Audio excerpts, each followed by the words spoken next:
Everybody is struggling to defend on FC24, but after this video, you're going to be able to. If you want the cheapest FC24 coins to get ahead of the competition, check out MMOEXP by clicking the link down below and use code JambooUK for 5% off. So I'm going to take you guys through examples on how to actually defend, but we'll also quickly run through the controller settings for defending. I do have a full video on all the camera and controller settings. I'll leave a link to that in the comments down below. Make sure to check that out after this video. But let's try and hit 200 likes. Subscribe if you're new and I'll help you get better at FC24. And let's get into the video. I'm giving you guys EAFC points every day for the next month. Just subscribe and comment down below for a chance to win. Okay, so let's quickly start before we have a look at gameplay with the actual settings. So there's two ones this year. You've got tactical and advanced. And a lot of people over Twitter and the community have been debating which one is actually the best. So let me run through my opinion and give my advice to you. So tactical defending, that will be what you're used to from previous FIFA titles. There is also legacy defending, but you can't use that in online games. So tactical is what you're going to be used to. And it says tactical defending allows you to time your tackles and maintain your position. It will contextually choose, depending on a player's position, between a stand tackle and a more physical tackle when the square button is pressed. So with that, it's literally a case of, you know, you're using your jockey, you're moving in, and you're pressing tackle when you're close to the ball. Advanced defending is brand new, and if used right, it is 100% the better way to defend. However, it is a lot more difficult to use in my opinion, and I wouldn't recommend actually using this unless you're sort of a rank 3 or above player. At least in my opinion, I feel like a lot of lower level players will struggle with this. It's very advanced, but some of the things you can do and the animations you get are crazy.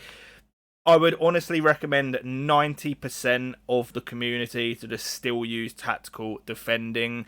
You can defend to, you know, almost just as high level with it, and it's just a lot more assisted and easy. So that is my advice. I would use tactical defending, or if you do feel that you're a good level defender and you're wanting to go to that next level, you can try the advanced defending.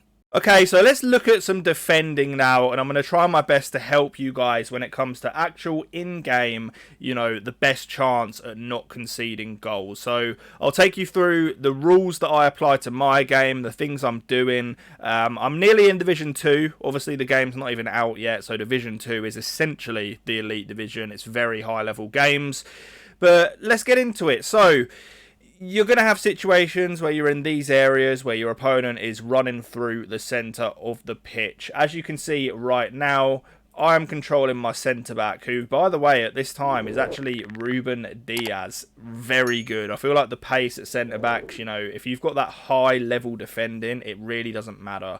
But anyway, back to the point. So I'm controlling Ruben Diaz.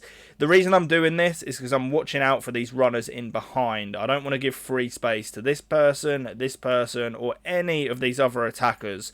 So your priority should always be covering this space in behind to make sure that they've not got an easy through ball. Don't worry about the guy in the middle, because he possesses no threat as long as you're covering that in behind area. So he recycles the ball.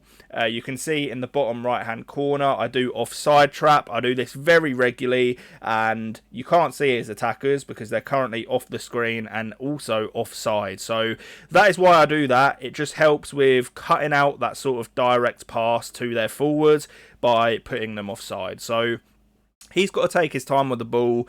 He does get the ball out wide, and I'm covering these middle spaces. You will see me using the second man press fairly regularly as well to try and do two jobs at once. But he gets the ball into his forward here, and left stick dribbling on this game is super, super good. So you have to be very on it defensively. That's one of the reasons defending is a lot harder. So what I'm doing here is I'm walking in towards the ball whilst holding jockey. And when you're near enough, you can attempt to press the tackle button as well. You can see here, I do win the ball back with Hierro. And that was a mixture of the second man press and also with the jockey. So we've got another clip here, offside trap again to try and get that line up higher. not dragging players out of position, and that's something I used to do a lot. I used to throw players forward. I felt you could heavily press on FIFA 23. It's not really like that anymore. Try and think of the priority as being to cut out the passing lanes instead of actually running at the ball. You can see I'm constantly just shifting and micromanaging my players, right stick switching as much as possible, and you can see here second man pressing with Diaz whilst controlling the player that's nearest to his passing option. So another switch, second man press, and we are able to intercept the ball. Another offside trap. He's recycling the ball through the middle. A missed tackle there. That can definitely happen. And I'm just dragging Ansu Fati back there. See, that's one of my attacking players. When you have the opportunity and the time to do it, you definitely want to consider just dragging a player back, because genuinely on this game, numbers really are important. If you just have a lot of players back, it's going to really help you. And that's why I think a 5 at the back meta could end up being formed at some point. But he uses the step over boost. He's in a good position for him here. You know, he's got 2 options and a lot of space in the middle. So we have to be super careful here. And in this position, the last thing you want to do is be pulling players out. So you can see I'm actually retreating and just marking the space rather than going towards the ball. Right stick switching as much as possible, staying on his potential option, walking back, switching, using the second man press, and then eventually we do get lucky with the half-time whistle. But another one here, he gets the ball out wide.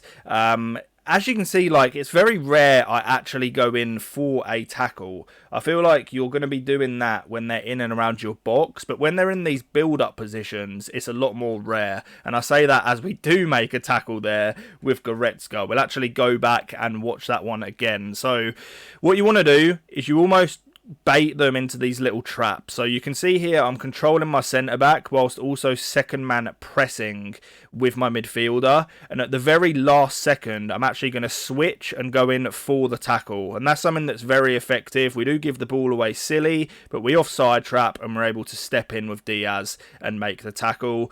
Use a little precision pass to work our way out as well, and then we go on from there. But another offside trap here, and I'm trying to press a little bit, but the priority, of course, is stopping those options in the middle. So I'm dragging my players around, just making sure that there's not too much free space, dragging my midfielder back here, as you can see, and then we do get unlucky. We nearly make a good tackle there.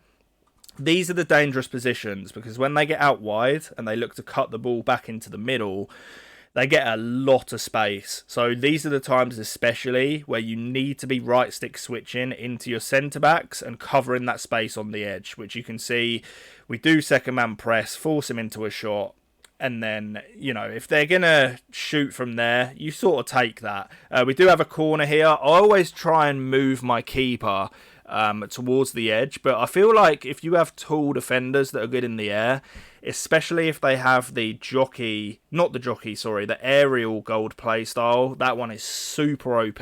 So you can see here we win the manual header, and then we are looking to go on a counter attack. You want to make sure that when you win the ball back in these areas, the priority is to always keep the ball. Don't worry about going forwards. The last thing you can afford to do is to just lose the ball in a dangerous position and then they have an easy goal. So you can see I use the mini map a lot.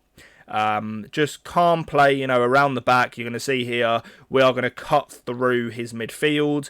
Nice little one-touch passing. We get the ball out wide, and then we're just looking to keep the ball and counter-attack. So we play a nice ball over here. Little player lock. Get Musiala in. I overplay that, unfortunately, but we are going to get very lucky. We pass the ball into Neymar, and that is a goal. But guys, that is how I'm defending on this game. If you have any questions, let me know in the comments. Subscribe for more videos like this, and peace.